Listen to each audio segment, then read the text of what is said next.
Big shag. Now then. 10 years, mate. Yeah, it's been a long Easily. time. Yeah. Easily 10 years. At least, what was it? When did you get out? 2014. Fucking hell, 11 years then. 11 years now. So yeah, it's been a long time, mate. And you were mad enough to stay there. Yeah. Ended up, 20 odd years? Just about. It's a no from me. Like that. It's a no from me. Mate, well, before we go into like everything that you ever did in the army, where'd you go up and how did you eventually get into going into the army? So I was born in Burton-on-Trent. Grew up in the same as everyone else in the infantry, pretty much the back end of nowhere, the arse end of everywhere. You grow up with nothing, you have nothing, you have to create that. And so that's me. So I ended up coming from an area in Burton called Horninglow. It wasn't the best of places, wasn't the worst place either, but it was. And I ended up hanging around with the knobheads, the little shits, and I was a little shit back in the day, but I loved it. It was mint. Yeah. It's good fun. But it did get to the point where it was either going to go one way or the other, and I had to make that choice. Wasn't doing well in school, hated school, didn't do anything well at all. I remember turning up into like my German class. It was mint, mate. I was ruthless. So I remember turning up with like a coffee and a newspaper and sitting in my German class like, I don't need to know this. Little did I know I'd end up living in Germany for 7 years. But yeah, so I ended up like turning up and she'd be kicking off saying, where's your book? Where's this, that and the other? And like, I haven't got my book on me. And she come and open it. I remember this like to this day. She came in and she opened my bag up, flipped my bag upside down and was like, you can't do this, blah, blah, blah, looking for this like report book type thing. And I just lost my shit. So I ended up going to the front of the class, pulled out her bag, pulled her bag upside down, everything went anywhere. And that was it, mate. I was never allowed in German ever again. Oh my God. So yeah, so school was a bit of a nightmare for me. Yeah. So did you do junior entry then, or did you go and work after school and stuff I went like straight to Harrogate. Did you? So at 15, I ended up doing some like backhanded job working at Argos, building shelves for them. And then I went and worked at Domino's. I used to be the pizza cutter. Get it? Yes, mate. I did about 6 months there, mate. Like proper cutting pizzas and stuff. It was mint. None of this like posh ones where you pull it down now. It was like proper old school cutting them. Unreal. But I did that for about 6 months. And that was literally just to back burner some cash for when I joined the army. Yeah. But yeah, I made that decision. I was like, this is going to go one way or the other. Cutting pieces for the rest of my life ain't happening. No. So that was like, right, well, let's see what the army's all about. I've always been interested. I've always been excited about it. Went down to the careers office. Wanted to join the Paras. Right. Genuinely, that was where I wanted to go. I wanted to join the Paras. Well. Got down there, and the recruiter at the time was a Stafford. And he was like, well, what is it about the Paras? I was like, well, I've heard that you go skiing and you get to do this. And he was like, well, you go skydiving with the Stafford, you can go skiing, you can do this. And I'm like, we did the first airborne operation. Exactly. Was that yeah, exactly that. So I was like, yeah, man, let's do it. Let's do that. So I ended up obviously going off to Harrogate at 16 and a half, I think I was. I got to Harrogate and my instructor, I still was on the fence with where I was going to go, but my instructor in my section was a Stafford and it was Fish. No way. So Fish was my section commander in depot. No way. Bless him. Which was mint. Absolute nightmare because I was the only Stafford. He managed to convert me fully into being a Stafford whilst I was in depot. And like I was because I did a stint at ITC as well. So like I was, he was the same with me. You're not good enough. Nothing's ever good enough. You want to join my regiment, you need to be on it, and that type of scenario. Yeah. And somehow managed to pass and got into to the Staffords in the end. But when I joined, I remember walking through the gate. I was 17 and a half years old. And back then, when you joined, it wasn't like it is now where you get met by somebody or like the sergeant major of the company would send somebody down to meet you and get you to your room and get you all squared away, get you all set up. Back then it was you turn up at the gate, nobody knew you were coming, and you spend the night in the guard room. And you're like, what's this about? Way. So you spend the night in the guard room because they're not going to deal with you till the next day. And the whole night all I was getting told was, you're only 17 and a half, DOR. You get out now. It's not worth it. Get out now. I'm like, it's a great start. I'm coming into it. Like the first thing I was thinking was I'm going to get my head kicked in. Yeah. Because that's what I got told. Yeah. Do the gauntlet, you've been doing all this. The whole way through depot, it was, you get to battalion, you're going to get your head kicked in, full stop, blah, blah, blah. And I'm like, okay, cool. But yeah, no, I ended up getting within my first week, being told, he's still under 18, get out. But I never did. No. Ended up going to 3 platoon at the time, A company. It was mint. I had Dean Hudson as my platoon sergeant. Scared the shit out of me. He did. He was. But however, though, he was a good bloke. He was fair. He was honest. He just expected you to be good at what you did, and if you weren't good, then he'd be on you, which is how it should be. Yeah. And then I turned 18, and I think 2 days later, I flew straight out to Iraq. Crazy. Yeah, it was, mate. It was absolutely mental. Literally, but the thing that was scary about it was I was wanting to get out there because the lads had been out there 2-3 weeks before I got out there. So obviously, would have been that deployment window. I was one of the last ones to go because I wasn't 18. I wasn't old enough. So I was desperate to get out the door. And then when I turned 18, it was literally 2 days later, I'm on a flight straight out to Iraq and did Telic 6. That was a fun tour. Good holiday? Yeah, apart from the riots and all that kind of stuff. Yeah. So yeah, apart from the riots, it was pretty steady away, that one, to be fair. It was we were down south though, we was in Basra. Right. So the lads up in Alamara had a bit of a hell of a tour, but ours wasn't as bad until the riots kicked in, and then that kind of changed the dynamics of the way it was. Because like when we got out there to start off with, we would drive around in snatches with berries. We were doing foot patrols with berries on. That's wild. And you're like, what the hell? Yeah, but then towards the middle of the tour, it then switched very, very quickly to the armoured vehicles, helmet on, hard posture, that kind of process. Everyone moaning that you got to wear helmets. Yeah. Oh, no, it's not even that. Everyone moaning that you got to keep the top covers down because it's red hot. But yeah, it was a bit of a weird one. Yeah. So how different were you? Like how, you said you were a little shit, and I say this because I was exactly the same. How much of a shock was it when you first went to Harrogate? To the system, because I never used to listen to anyone. I think I kind of just put it to one side. I kind of like took it to a duck to water. It was more engaging for me. I've then utilised that opportunity now. Like I can say I can utilise that opportunity to get some qualifications because I didn't have any. But it was the fact that I had somebody with authority that could very easily snap me. And they had zero restraints versus what a teacher had. So they had more command over what I could get away with. So I just didn't. I just played the game. I think for me as well, though, is like a bit of a level of respect there in the sense of, like, if a teacher told me to do something, I'd be like, shut up. Yeah.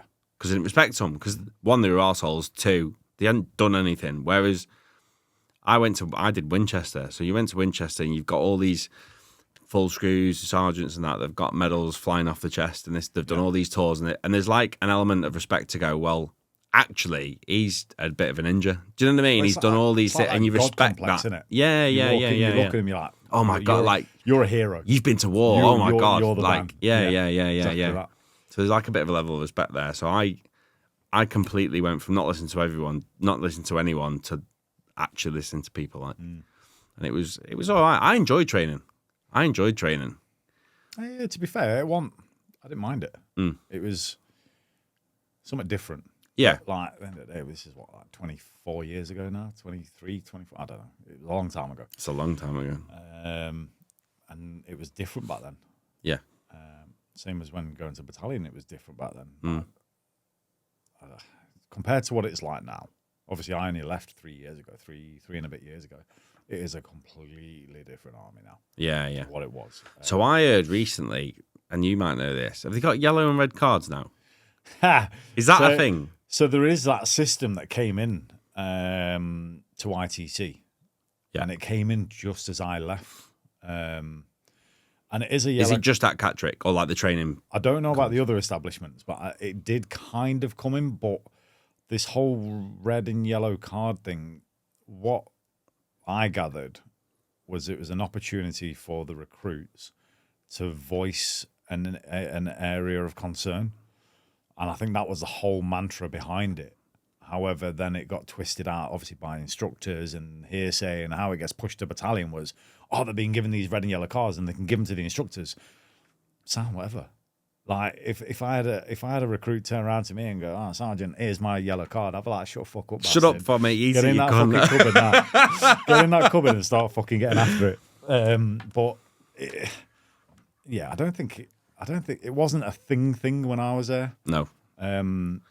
Because it's very much, it seems to have, and this is just from people that I've spoken to, it seems to have very much gone like really pink and fluffy now, in the sense, like you can't, it's worrying in the sense that you're not being able to train people the way you should train them, because going out, you know, doing tours and stuff like that, you are a different person. You're not conditioned to stress. Do you know what I mean? It's very stressful. Yeah. I think a lot of what training was to teach you how to deal with stress. So then when you are when you're on tour and you come into a fight, you can maybe deal with it better. Do you know what I mean? So obviously, because I was there as an instructor, it's you see the other side to it. And I dreaded going there as an instructor because I only had the memories of being there as a recruit. So I was like, this is hell. This is gonna suck. Yeah.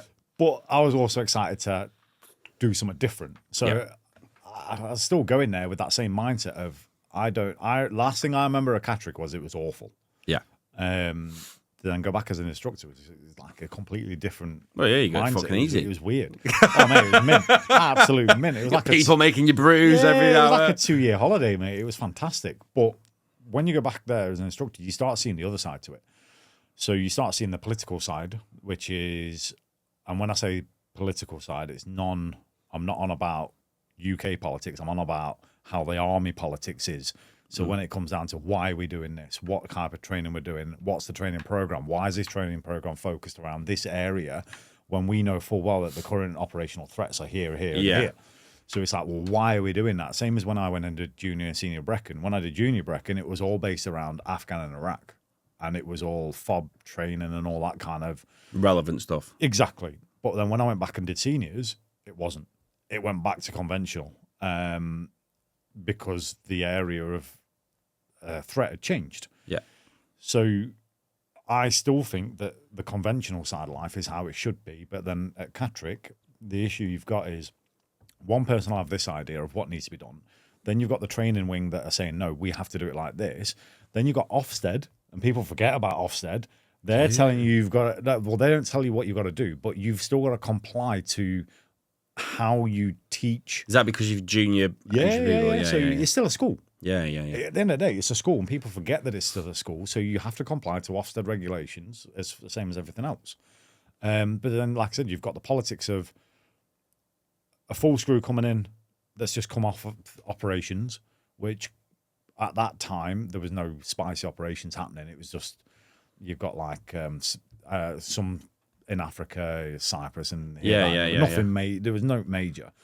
So they were coming in wanting it this way, and like we have to do it like this, and then the training wing are like, we're doing it like this, and then you've got to go to the training officer with the platoon commander and go, look, somebody explain this to me so I can understand what it is I'm trying to achieve here. What is the TOs and the training objectives for this, and what are we accepting is the acceptable failure rate? And that was my battle all the time. Yeah, was you can't kick this bloke out because we need the numbers for this. You have to keep this person in. You can't backclass him because your numbers are not looking good enough. And you're like, what? So I started off on my first course with about 50 some recruits. By the end of it, I had 22, 23, something like that, because we got rid of them. Yeah. And it wasn't that we got rid of them because we wanted to. It was they weren't meeting the criteria required. Yeah. We were being looked down to, and every time we tried to send a recruit back, we had to justify back squad them. Yeah. So it's called back classing now, because back squadding is too aggressive. Oh, fuck off, man. Genuinely. They changed it from back squad to back class because it was too aggressive. Wow. But we had to justify every single person that we were sending back, and we were like, well, we're sending them back because of this, and this. Not meeting the criteria. And then being told, no, you're not. And you're like, okay, so now I've got to go back to my instructors and go, we're not sending them back. You need to put more work into him to make him better. And then that instructor is now spending more time on this individual versus... Less time with the people who actually want to be there. Exactly. So then that means that the other people in the section and the platoon are suffering versus everyone else. But either way, it is what it is. It will always be an ever-evolving beast, and hopefully it will sort itself out. But from what I've gathered, it's like Catterick used to be the infantry training centre. Have you seen what they're doing at Catterick now? It's not the infantry training centre anymore. It is now the all arms fucking infantry phase 2 centre or whatever I don't even know what they've called it, but they've got all arms there now. So it's like Purbright in essence. How ridiculous. But we're not in a full-blown conflict. No, I suppose. And I think that's... So they're actually putting refugees at Catterick now. Have you seen that? I've spoke to someone the other day, and they're kicking people out of the SLA accommodation and putting refugees in them. It's going on like a fucking lead balloon. So I'm two-phased with this one. A lot of the refugees that I know about are ex-Iraq and Afghan interpreters. All for it. Absolutely. Yeah. Because Akbar, who we had in Afghan, now lives in Telford. And Tilly Harris bumped into him. Nice. And Akbar, it blew my head off. So Tilly Harris was walking around Telford, seen Akbar. Last time he seen him was in Afghan. What the fuck? What are you doing in England? And he says Akbar seen him, fucking got off the seat, fell to his fucking knees and was just in absolute hysterics. And he ran over to him and gave him a massive hug and was like, mate, what are you doing here? And he was like, bro, he says, I have been sat here, Birmingham, Stoke, Lichfield, everywhere, every single day for the past year, hoping that one of you guys walks past. No way. Because you were like my brothers over there. But this is what I mean, mate. Like what people forget, and it comes onto like a cultural biasm. People forget and just look at somebody and or instantly assume. Yeah. And this is where I'm going with the two-phase thing, right? So the first one is obviously people just assume that brown person is whatever. Yeah. They're off the boat. Yeah. But what they forget is these people have actually done more than what I could ever have done to help us. They didn't have to. Yeah, they yeah, did. yeah. They went out their way, risked their lives, their families, and all that to help us. Yeah, they were taking more risk than us. Yeah, 100%. They didn't have because they had to stay there where they were. Yeah, they were staying. That's what I mean, mate. Do you know what I mean? We leave and they're still there. They made the best of a really, really bad situation, and they put themselves into that situation because they wanted the best for their country. Yeah. Now, obviously, once they got exposed, they had to leave because they were going to die. Yeah. So for that aspect, no issues whatsoever. Yeah. For the other aspect, I don't agree with it at all. No. I think it is something that is absolutely ridiculous, and this current climate is a joke. But it's the same as like at my shop. People are walking in and assume with me, and then until they see my flags on the wall, they're like, "Oh, you ex-army?" I'm like, "Yeah, fucking did this, did that, blah blah blah," and they're like, straight away the stereotype's gone. That I've had to display something for that to happen, and it's mad that, but it is what it is. And I think that's just the way this country's going at the moment. We're in, it's just madness. It's very small-minded. I can't be arsed with politics. No. Do me, do my family, and as long as we're good, that's all that matters. Surround yourself with the people that mean something. Yeah, of course. But it is, yeah. So going back to that, the original thing, I see both sides to it. I don't agree with like the travel, the stereotypical travel lodge where they've got all the asylum seekers in there. So that's what it is. So sorry, asylum seekers and that kind of off the boat kind of stuff. No, 100% wrong. If you're not offering anything, you shouldn't. If you come here illegally, no, not interested. No. But if you like the interpreters, they've done. Oh, stuff, mate, they should have a passport as soon as we leave. Do you know what I mean? Like if they want to live here and have everything that we have or are entitled to, they should be. I agree. And as long as they're contributing, and they're contributing towards the economy and then doing everything else. Come here for a free ride, it ain't happening. No. But anyway, that's enough politics. Yeah. It's not politics. So, like, going back to then Germany, like you and my section commander in Germany, which is pretty weird how we've all this has come about again. Yeah. But, like, that was a mad time. When I look back now, like, it was a long time ago. Do you remember the flat? Which flat? That new accommodation that we had. See, no. So I got out just Did you get out just before that? They built the one in the middle, because Dragon Company went into there first, didn't they? Mate, but no, we were still next to that. No, that was mint, that, mate. Was it? Got it all rigged out. But it was like my room, though.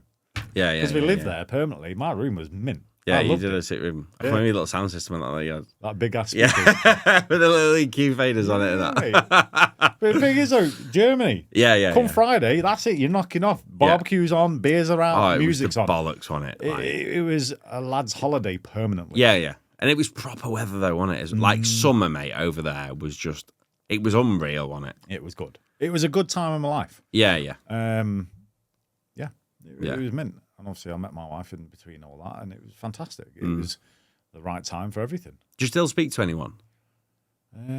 Like from our platoon? No. That's mad, isn't it? Because you were quite good mates with Ginger. That. What about, who else was there? There was Ginge. Was it Whitey? West Ham fan. Still speak to him? No one speaks to him? Because he was Burton, wasn't he? Yeah, so I sent him a message. In fact, I put something on social media, and I dropped the ball on this one. This is me fault. I put something on social media, and he messaged me straight away saying, "Fucking remove that now." And I get it, because I still had that army mentality of, it's only a fun, it's only a bit of a giggle. No one really understands it. Whereas he was a civvy already, and the job that he was in, this ain't a good picture for him. And I get that, and I did apologise. I didn't mean anything by it. It was just one of them where I saw the picture come up on my memory. It was a bit of a giggle. It's nothing bad. It was just one of them that it's not suitable. You got to tell me what the fucking picture was now. You can't just do that and say that. So he had a pic. There was a pic. Basically, we had a night out, and then it was a mad night, to be fair. And we're all dressed up, and he had this little bit of black tape there, like a Hitler type thing. Right. That was it. That's all it was. It was no major. Yeah. But I get it. Yeah. At the end of the day, he's that was a different time. Yeah, of course. And it was all in jest. There was nothing bad, but yeah. So I don't half the stuff that happened in Germany we cannot say on this podcast, but like for legal reasons, for legal purposes. But like that was just, it was just madness all the time. Like, can you remember Lathbury? He messaged me not long ago, you know. But like I couldn't believe how different battalion was compared to training. But like in the sense, I'll never ever forget this for the rest of my life. Lathbury went out, and you'll remember this. I remember. He went out. I had to go and get him. And he got married. Can you remember when he got married? He got married. He bought someone a ring. Got married. Came back. But he'd come back. We were going on PT in the morning, like 6, 7 o'clock, and he just walked in. Everyone was like, "Where's Lathbury gone? Yeah, where is he?" He's like, "Oh, he's probably still out." And he just walked back, and he was just walking back, and he still had a beer in his hand as well, and he just walked back. He was ruthless. And then he was sat in his top window, and he was sat there, right? And I can never forget going, "Lathbury, where the fuck are you?" And the sergeant major was outside, and he just opened his bedroom window. And the sergeant major went, "What the fuck are you playing at? We better be on PT." And he just went, "Hold on." Went and got the bottle of beer, hung out the window, and went, "I can't be bothered." Yeah. Mate, he was just, didn't care. He didn't care. And the sergeant major just looked at him and just went, "I don't know what to say." Yeah. Fuck off then. What do you do to that? And he just went, "See you later." Yeah. And just got back and I was just like, the mentality was just unreal. But it was such a good time. And there was so many places, like, how lucky were we, mate? Like, Centre of Europe. Yeah, we could go Amsterdam 3 hours away, Prague 6 hours away, like, all drive it. Like, It was unbelievable, like, it was. But, so how long did you stay there in Germany? Because that's another refugee camp now, isn't it? Yeah. So yeah. This is mad that. So we had to rig that place out. So we come back off Herrick 19. Was it 19? Yeah, 19. Yeah. So we literally just come back off that. We weren't allowed to move into a common. So we had to box up everything before we went on Herrick 19. So every single room was empty before we went for the move back to the UK. Right. So we did all that, and then we come back, and it was like a staging camp for us. It wasn't home anymore. the dust ordered in brand new mattresses, all these beds and everything. So the whole place was rigged out. And we had to clean the entire camp. We'd just come back off tour. The whole place had to be immaculately done. Every single room had to be immaculate for us to hand over to the Germans. No. And then the Germans put refugees in it immediately. Well, So there's been a all this big money kick-off that was- about that. Yeah, all this money that was pumped into it from the UK to make this place the Mac Daddy of training camps for the Germans, because that was the plan, I believe, at the time. And then I think 2 weeks, 3 weeks after we'd gone, it come out that it'd been utilised as a refugee camp. Madness. Crazy, isn't it? Which I feel sorry for the locals, personally. Well, this is what. So there's a load of stuff on YouTube about it and stuff, like people getting stabbed, raped, like all sorts of crazy things are happening. And like a lot of the locals have moved out, and like people that, this is a few years ago now, but people that I still spoke to then have moved away because like you can't go. It's rough. It's rough. That's what I mean, mate. So like, yeah, some of the Germans didn't like us when we were there. But I bet they didn't like them more. Exactly. Do you know what I mean? Yeah, exactly. I mean, it's mad, isn't it? Because like I should have gone Cheshire's, but I wanted to go back to Germany because I used to live there as a kid, like, and it was such a different experience because where I lived in Germany, everyone liked you. Like, we built a house over there. The whole village came to. Do you know what I mean? It was everyone liked you. Whereas I went back with the army, and like I can remember the first night out that we went on when me and Ritter first got to battalion together. The human coat hanger. Ritter the critter. Oh, mate. We went out, and then we went to that club in, was it Valtz Road it was called? Went in that club and we couldn't get in. And I was like, why are you not letting me in? Yeah, He's like, because you're English. Because that was run by the Turkish mafia. That's why. Yeah, but like, how mad is it? Like, but you go anywhere then, and it's very, you're not coming in because you're English. Yeah. It's mad, isn't it? Yeah. But I can remember when in England. we were back there. Oh, yeah, 1,000,000%. But it's what it is, mate. Is what it is. Time change. Is what it is.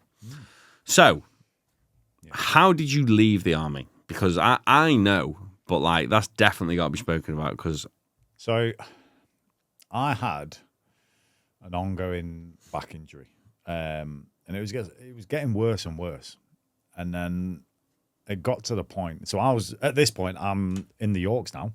So I'd moved across to the Yorks. I wanted a bit more location versus career. I wanted a bit more better family life. And at the time, I was in the training wing, actually, which was mint. I had a great time there and enjoyed doing what I was doing again. It kind of put me back into that mentality of what it was like at ITC. It was great. yeah, And I had this back injury. It was getting worse and worse, and I didn't think anything of it. And the next minute, I could feel like my back was snapping constantly, and it just didn't feel right, and it was worrying me. And I'd gone to the doctor and said, look, can I go and get a checkup? I need to get a checkup. Something's not right, and I feel like it feels like it's going to snap, like there's something holding it together, like glass back bullshit, whatever. Yeah. So then the doctor turned around and went, no, we don't just send anyone off to go and get scans and stuff like that. And I'm like, but I don't feel like something's right. Something's not right here. And it's not like I'm a private soldier trying to get out of work. I'm a career soldier. I'm telling you, something's not right with me, and I just want to go and get it checked out. So anyway, refused it. So I was like, right, okay, fine. So I ended up getting my own physios involved. I went and did chiropractic and paid for it all out. I mean, it's cost me like £400 or £500 per month to try and get this fixed myself. And then I went something twinged and it got even worse, and I was in horrendous pain permanently. So I went back to the doctor and said, look, I need to go and get sorted. And this doctor came back to me and went, here's a 7-day sick check. I was like, what? So I lost my shit, sent an email to the head doctor for the Yorks. I was like, this is not how we do business. Like, this isn't right. Something's definitely wrong. I've approached this multiple different ways. Can you advise either I'm looking at this the wrong way? Can you please educate me if I am? And what is the quickest way for me to go and get a checkup? Because I need to get checked up. Anyway, he emailed me back saying, right, we're going to send you off to go and get an MRI done. Sound. That MRI was booked for 4 months away. Is what it is, timelines, whatever. 2 weeks later, my back had gone. I ended up being bed bound. I woke up in the morning, couldn't move my legs, couldn't feel my legs. you're joking. It was shocking, mate. I got blue lighted at the hospital, mate. Thing is, though, the scariest thing is they were shoving all manner of shit up my ass, like all these drugs and stuff to try and get, and it was just absolutely excruciating, absolute agony. No way. From there, I got sent away to specialists in Newcastle, and he then confirmed that in my back, I've got, obviously you've got your discs going down. I've got a top disc that's got no fluid in it at all. It's just dust. I've got a bottom disc that's got no fluid in it at all. That's dust. And I've got my third disc in the middle. So they're bearing in mind there's nothing now holding my You're back in place. in essence, yeah. It's got freedom to move around. But the middle one now is bulging onto my spinal cord. Is that why you couldn't move your legs? I assume so. Yeah. And then it obviously slipped and then moved back again. As I obviously relaxed. And it took, I think, I'm still not right now. I'm, 3 years later? But for the first year, mate, I couldn't bend down. I couldn't sit down. I couldn't stand up. I could only walk 5 meters. I had to have I had a walking stick. Mate, I had all manner of stuff. No way. And the best thing about it was I'd promoted whilst I was off. Right. So I obviously got selected for promotion, whatever. And then they turned around and went, look, if you're not back in the next 2 weeks, we're going to have to give your job away because you're on sick leave. So I then went, right, okay, I'll tell you what then. I've got 4 weeks worth of leave in my cards. Put me on leave. So instead of being on sick leave, put me on leave, normal leave. So they did that. So they were like, look, your sick leave's finished. If you don't come back, that's it, you're done. So I then went on my own personal leave, maxed out all my days to try and recover, to get into this job because I was promoting, I was getting excited, I was going into a great job. And at the end of that 4 weeks, I couldn't do anything. I still was in the same shit situation that I was before where I could barely walk, do any of this, that, and the other. And then, so that kind of was where that job went. So it just went, right, well, you've not promoted then. Cheers, thanks. Wow. Oh, and by the way, we're kicking you out in the next fucking 12 months. You're in your final 12 months now. What? Yeah. So I was just like, okay, cool. There's nothing I could have done about it. I couldn't change that situation because I physically couldn't change it. If I could have done something, then I'd have been like, right, sound, well, can we do this? Can we do this? Like I did with my leave. I'll manipulate something to get myself back into it. And I couldn't. So I had to then start hitting the realization of, I'm done. It's finished. So in the end, it was just, I ended up handed over to the PRU, which is one of the recovery centres. Ended up having a great bloke looking after me, listen to what I needed, try and help me out as best I can. And we still speak now. He's a fantastic bloke. So that was what helped me out of that situation. But what people don't know is a year before that, my head fell off. Yeah, because of all the injuries and stuff. So, yeah, it was. 100% it was. Yeah. And I think that from what the doctors have said to me is when one injury happens, the other one's heightened, especially when it comes to your head. Like, certain things will kick back in and you don't realise it's there in the background. But anyway, my head fell off. I had an attempt.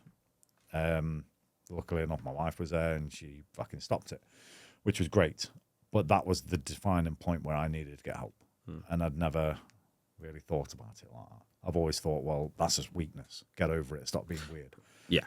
And it's scary because now I understand the other side where I was a third person watching myself do something and I had no control over it. And that scared the shit out of me because I had zero control of my own body. I was just a bystander. Yeah. Because I didn't get it. Yeah. It's drill. And this is the whole reason why we're making this film, which she very, very kindly sponsored as well, is because, and it's called Crack On. And the whole thing is, no matter what is wrong with you, while you're in the army, it is religiously said, just crack on. Yeah. I've got this problem, crack on. I've got this wrong with me, crack on.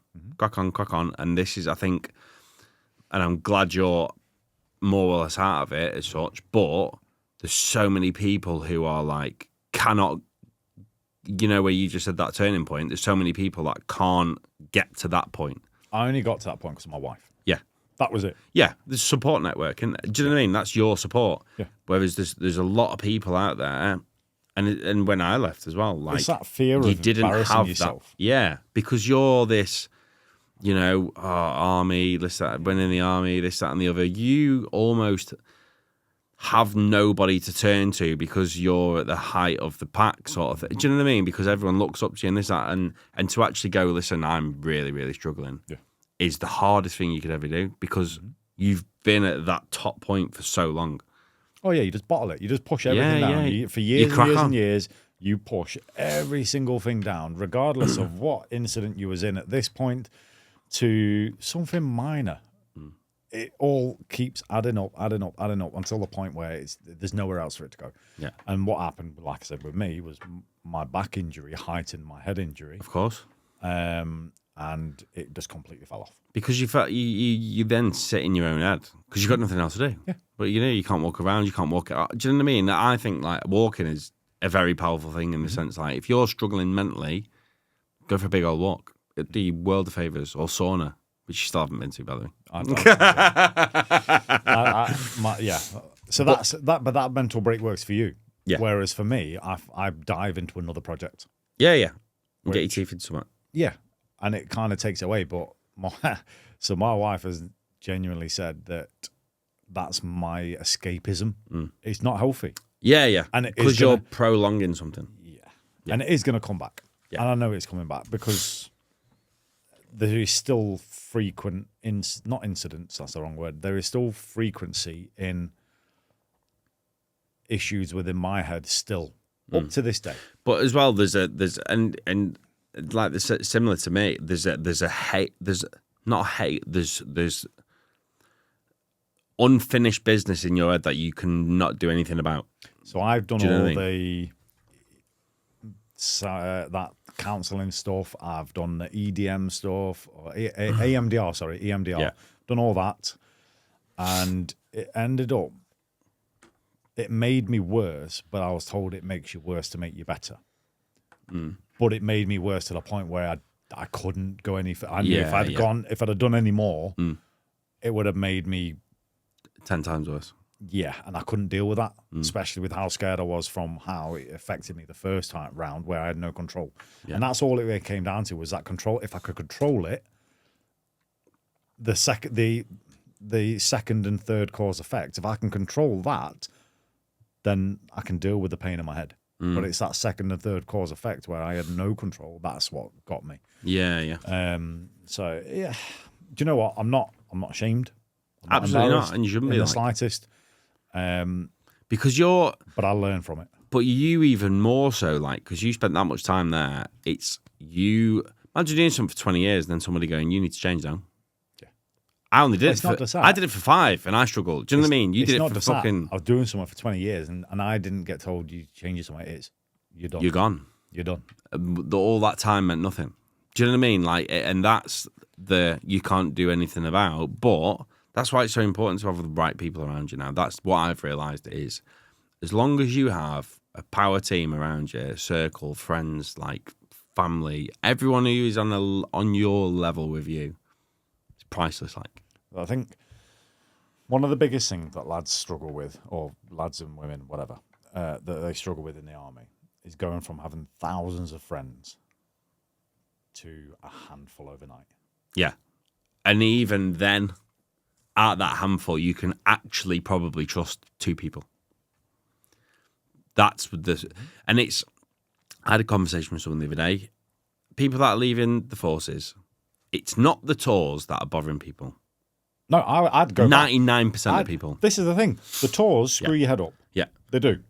but you can get over it. You want to go back to it? Yeah, it's fucking wild. It's madness. But it's the transition that's the problem. Yeah, leaving somewhere and behaving one way there for, in your case, 20 years or whatever it was, to then come out, behave that same way and not fit in anywhere because you are, that was too far. This was too much. That was what you're on about. Like, they're not speaking your language. Like, you're told, I was in the army, I'll get a job like that. Not true. Like, you do this qualification, you do your fucking CTP, you get this course, you get a job straight away. Not true. Like, you come out and then very quickly you're like, holy shit, I don't know what I'm doing. This is like real. what this is a different world altogether. Like, No accommodation. yeah, No food. No medical. No dental. No support network.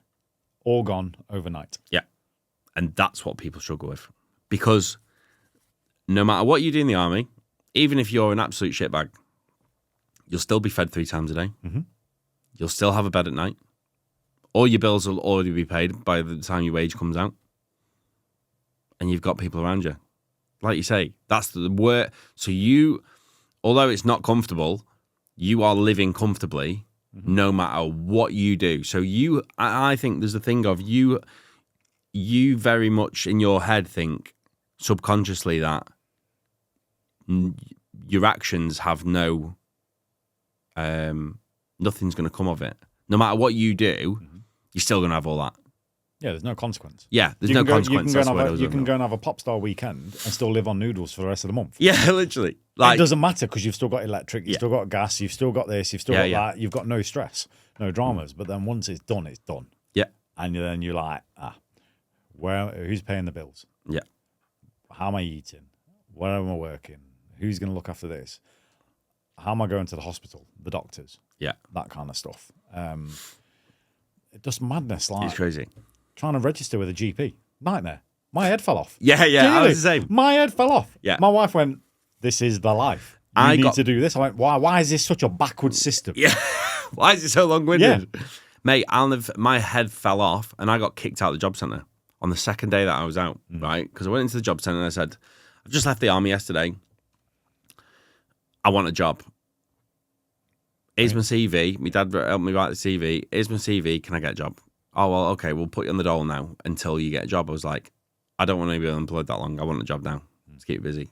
Oh, well, okay. But we'll put you on the dole now just so until you get one. I was like, you don't understand. I'm not going to be unemployed for that long. I want a job either today or tomorrow. I've just left the army. Everyone told me I can get a job as soon as I leave. Like, is there a job anywhere? I'll do anything. I just want to go to work. No, well, we'll put you on the dole and then we'll register and we'll pass you on. I was like, surely there is something. Just actively trying to put you through a Yeah. process. So I lost my shit and I just lost my head and was just like, give me a fucking job. I want a job. Like, I'll do any. And then, honestly, mate, and then I walked out of the job centre. Well, sort of walked out of the job centre. And then all I did was went through Crewe Town. I was just going to every place. Yeah. Went into barbers, went into like Timpson's Key Cutters. I was just like, I just left the army yesterday. What a job. And they're like, doesn't matter like that. Okay, what do we do? Oh, we need your CV. Oh, well, I've got one of them. Here you go. Right, okay, we'll be in touch. When we be in touch? Nothing. Yeah, and just nothing. And I was like, what the fuck's going on? And then my mate was like, you need to go to a job agency. I was like, what the fuck are they? He was like, oh, well, they manage all like sites and stuff. So I went to like an agency, job agency. I rang them before. Just left the army. Been trying to get a job today. Can't really do anything. Can I come in tomorrow for an interview or something? I really want to start work. Oh yeah, that's brilliant. Yeah, come in for an interview and we'll do the paperwork and that and we'll get you into work in no time. So then the next day, I went into this job agency, suited and booted, in a suit, fucking shirt, fucking shoes polished, the whole shebang, like tie on, everything. Your court dress. Mate, I walked in there, it was like a fucking episode of Jeremy Kyle. Like, everyone was in tracksuits, trainers, this, that, and the other, and I was like, Billy Big Bollocks. I was like, I've fucking got whatever job I want. Look at these cunts in here. Like, everyone's scruffy as fuck. And then I said to the lady, yeah, come in for a job interview, this, that, and the other. She said, come in. She was like, and the little woman said to me, why have you come dressed like that? I was like, Job interview? Because it's smart, I've got a job interview. Yeah, but it's a bit over the top. And I was like, looking down at me dead shiny shoes, thinking, what the fuck is she going on? Like, different world, isn't it? And she was like, just fill that in. So I filled it all in. Gave her the paperwork. Right, what do I need now? Right, okay, just keep your phone on you, we'll be in touch. I was like, well, what else would I have to do? Nothing. Just we'll ring you. Okay, when will you ring me? Oh, we don't know. How do you not know? Like, do you know what I mean? Just constant questions. Like, and then the next morning, just give me the simple answer. Yeah. And then the next morning, I got a phone call. Sorry, the day after, I got a phone call to say that the next morning you're going to work at like a factory down the road here, and you'll be like emptying containers. I was like, oh, brilliant. Yeah, sound. No, my I'll go and do that. Within an hour of being there, we had a Romanian supervisor, manager, whatever he was, And he says, tomorrow, you cover that fucking necktie up. And I've got English proud on the back of my neck. He was like, it's fucking racist. I was like, what's racist? He was like, the tattoo on the back of your neck. I was like, that's not racist. If you had Polish or Romanian proud, whatever, I wouldn't blink an eye at that. He says, tomorrow, cover that fucking tattoo up. I was like, I will not fucking cover that tattoo, you absolute shitbag. Like, why would I cover that up? And he got in my face, got his finger out, and he went, tomorrow, you fucking... And before he could finish the sentence, I just went... That's a lie. He filled you in. He filled you in. No. That's No. Trust me. He was nanite instantly, right? And I just thought nothing. I was like, you cheeky cunt, fucking speak to me like that. So then I just went, fuck this, went to walk out. And a place called Bowie's down the road, went to walk out. It's all turnstile, maglocks. Like, it's you can't really get in and out of there without a key card. I was an agency, didn't have a key card. So I got to turnstiles, couldn't get out. So I had to walk back into the place. The bloke was still asleep. And I had to find a key card or someone to let me out. And I was just like, that mentality for so, until probably more recently, like, but that, in my head, that was the fine thing to do. That was okay to do. But this is the thing. I never went through any of that. No. Nothing. No. Because I knew straight away. After, I think the disappointment of being told, right, you're done. And that realize it. And this is the thing, mate. This is how naive I was. I didn't fully realize how much of a number you are. Yeah. Until you are. And that's just my naivety that kicked in. So I just made that conscious decision straight off the bat. I am not working for anyone ever again. Yeah. That's the bottom line. It's great. Like, because I can't disappoint myself. Well, I can disappoint myself. My wife tells me all the time. But no, I can't disappoint myself because I've got to make it happen. Yeah. So necessity kicks in, and that's my. To be fair, that's kind of one of my mantras. Is and do you think that came with age though as well? Because like I'm very much like that now, but I had to sort of develop that. Do you know what I mean? Potentially. Yeah, maybe. And sort of life experiences as well. Yeah. So even to this day, I still have never had a job interview. Apart from obviously joining the army, that little bullshit interview with somebody that's going to tell me yes or no. You're not joining the Paris. You're not. How do you feel you're fit in the army? And you're thinking it's the most important interview of your life. I mean, realistically, it's not. You're going to get in anyway. RLC always need people. Yeah, there's always someone to stag on somewhere. Yeah. But yeah, so I've never had an interview, never given anyone a CV, never done anything like that because I don't need to. Just go and set your own up, figure it out. And this whole ideology of there's nothing outside the way is bollocks. It's there, but you've got to make it there. You've got to do it. You've got to create it. And if you don't want to create it, then it'll never happen. And that's where that mentality comes from, because these people don't want to make it happen because they're happy with where they are, maximizing their opportunities within the military. Fair play to you. Good for you. But for somebody that's leaving the military, that's not the mindset that they need. They need to be told, look, it's there, but you've got to make it work. It's not going to be given to you, and you will have to put a shift in to make it work, unless you're one of these very, very, very lucky people that just drops on, which I know a few of. Yeah. So now going back, like you've just said about your job, you own I'm not just going to call it a powder coating and wheel refurbish. What would you say it is? Car customization shop. Car customization shop. Pretty much. And what made you start that? So I think the idea was there when. So I bought a fucking BMW M6. I was still in the army at the time. Loved my cars, always been interested in my cars. Everybody that knows me knows I'm a massive car person, massive petrol head. So I ended up buying this M6, thinking, yeah, that's the one. I've completed it now. Fucking 4.4 litre V8 twin turbo beast of a car. Loved it. Then I had to get the wheel sent off to get refurbed. And then they come back to me with this massive bill. I was like, what the hell? I've never expected it to be that big. And then I got told because of the size of the wheels and this, that, and the other, and all the rest of the bollocks. So this was whilst I was in Catterick at the time. So I had a look and I was like, why is there nothing in Catterick that's doing this? So I had a look into it and there wasn't anything in Catterick at the time. This was whilst I was still in the army. So I was looking at that. So the last 5 years of the army, I was looking at other projects and other businesses to try and get a side hustle going.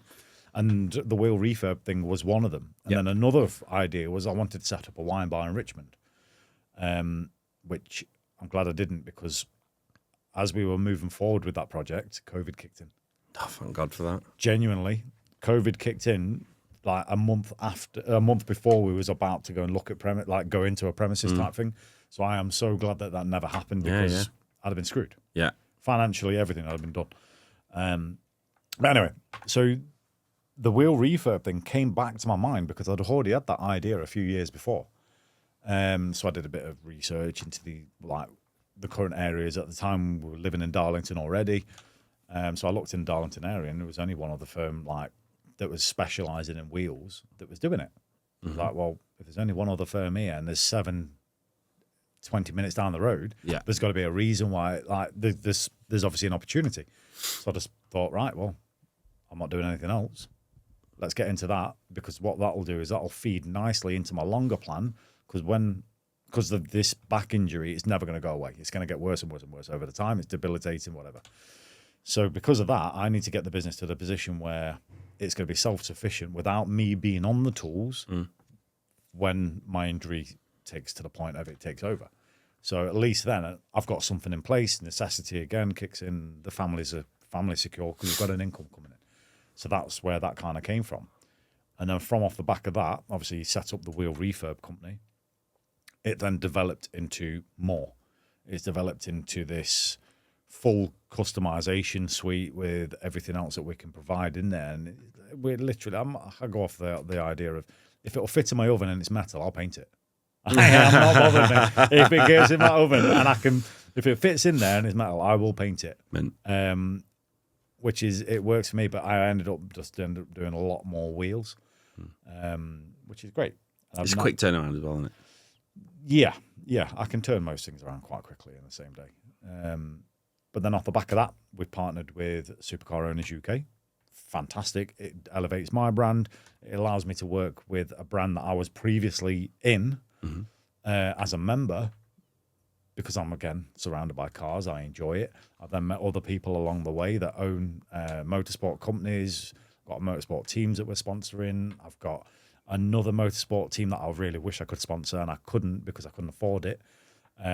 Maurice Henry, he's smashing it, mate. Like, McLaren driver, he's doing bits. And I'm so proud of him because he's actually getting after it, and he's only a young kid as well. Nice. So it's kind of like just developed along that path now. But going back to the head issues, now that one thing is running quite nicely, my brain's not working as much. So the head issues are coming back. So now I'm looking at the next thing now, and the next thing, and the next thing, and it's just never ending. Yeah. But it's not a bad thing, I suppose. No, you got to keep busy. Yeah. And it's incredible, like, what you're doing. We said about doing some video stuff. Yeah. Get some videos. But I think the one thing that I do like doing, though, is I've got that programme where we bring on the lads that are leaving the forces. Yes. Try and transition them back into Civvy Street. And what's that called? It's Op Civvy. Nice. Yeah, perfect name. Just simple. But within that, the whole point of that isn't to go, right, well, you need to do this course, you need to go and get this CV done, or this, and this. What I do is simplify what it is to be a civvy. The transition. Yeah. The transition. Because everyone goes on about, you need to get into this job, you need to do this, you need to do this. But no one actually tells you how to be a civvy. No. Which is the biggest fucking job. Yeah, you can't just go into, like you did, you can't just walk into someone and go, I expect this now because I'm ex-military. It doesn't work like that. No. The same as I had one kid with me, and he got this job offer, and he was like, oh, it's not quite the value that I'm wanting.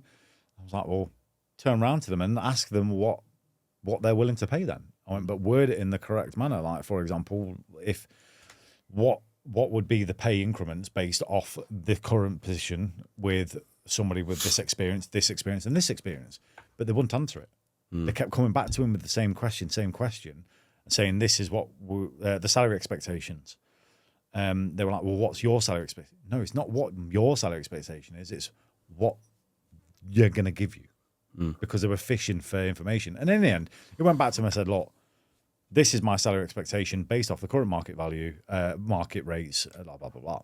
They ended up binning him off Joking. because they tried to get him for cheaper by not being honest. Mm. And this is the kind of stuff that you don't get told. Yeah. Which actually worked out quite nicely for him because he's now got a phenomenal job. He's doing Amazing. really well for himself. He's really happy. He's got the freedom and he's managed to progress where he wanted to be. Whereas I think if he'd have stayed with that other company, they would have just milked him for what they could have got out of him. Yeah. Which isn't right. But again, that was just one of them. We've had quite a few lads come through now, and every single one of them is smashing it. Amazing. They're doing bits.